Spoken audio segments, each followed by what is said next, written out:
Hello friends, doctor Dipankar. তো এখন শীতকাল, তো শীতকালে এটা ম্যাক্সিমাম ক্ষেত্রে দেখা যায় প্যারেন্টসরা বাচ্চাকে এরকমভাবে এক্সেসিভ ক্লোথিং, অনেকগুলো কাপড় পরিয়ে রাখে। তো অনেক ছোটো ছোটো বাচ্চাদের, স্পেশালি লেস দেন 6 মান্থ। তো এটা করলে কি হয়, দেখবেন বাচ্চা প্রচুর ঘামাবে।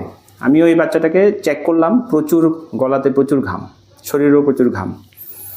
তো আমরা সাধারণত এক্সেসিভ ক্লোথিং অ্যাভয়েড করতে বলি, স্পেশালি হেভি ক্লোথিং, মানে ভারী জামা কাপড়।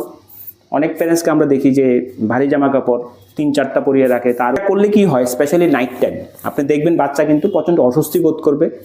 ইভেন আপনি ভারী ব্ল্যাঙ্কেটও যদি দিয়ে রাখেন, দেখবেন বাচ্চা ফেলে দিচ্ছে রাত্রেবেলা। কারণ দিস ইজ এ ফিজিওলজি। কারণ বাচ্চাদের শরীরে যে ব্রাউন ফ্যাট আছে, সেই ব্রাউন ফ্যাটগুলো রাতের বেলায় যখন টেম্পারেচার কমে যায়, এয়ার ড্রাই হয়ে যায়, তখন এই ব্রাউন ফ্যাটগুলি ক্যাটাবলিজম হয়। ক্যাটাবলিজম হয়ে প্রচুর পরিমাণে হিট প্রোডাকশন হয়, শরীরের টেম্পারেচার বেড়ে যায়। এটা this is a normal physiology. তাহলে আপনি বুঝতেই পারছেন, এক্সেসিভ ক্লোথিং হলে বাচ্চার এমনিতেই হিট প্রোডাকশন বেশি হয়। আপনি যদি বেশি করে জামা কাপড় পরিয়ে রাখুন, তাহলে বাচ্চার শরীর থেকে যে টেম্পারেচারগুলো তৈরি হচ্ছে, যে হিট প্রোডাকশন হচ্ছে, সেটা বের হতে পারবে না। তো বাচ্চার শরীর আরও গরম হয়ে যাবে, তো প্রচুর পরিমাণে সোয়েটিং হবে। ইভেন রাত্রিবেলায় অনেক সময় সাডেন ইনফ্যান্ট ড্যাশ সিনড্রোম, এটা একটা টার্ম আছে আমাদের, যেখানে সাডেনলি বাচ্চা যে কোনো সময় অ্যাক্সিডেন্ট হতে পারে ঘুমের মধ্যে।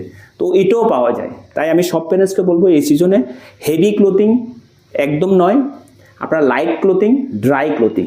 আর সবচেয়ে বড় কথা হলো, আপনারা সবসময় হাতের তালু আর পায়ের তালুগুলো চেক করবেন। এগুলো যদি বেশি ঠান্ডা থাকে, আপনারা সক্স পরিয়ে রাখবেন, ঠিক আছে?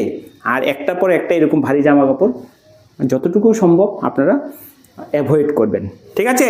তুমি বাড়ি গিয়ে বলবে এভাবে তোমাকে যাতে না রাখে, ঠিক আছে? আর এক্সেসিভ সোয়েটিং থেকে বাচ্চাদের শরীরের ওজনও কমে যাবে, ওয়েট গেইন ঠিকভাবে হবে না, কারণ এক্সেসিভ ক্যালোরি নষ্ট হবে। বুঝতে পেরেছো তুমি? আদারওয়াইজ তুমি ঠিক আছো। Okay, bye bye. This message from you to all the audience. Okay, kindly share this video with all the new parents. Bye bye, bye bye. Shooting khatam, ঠিক আছে?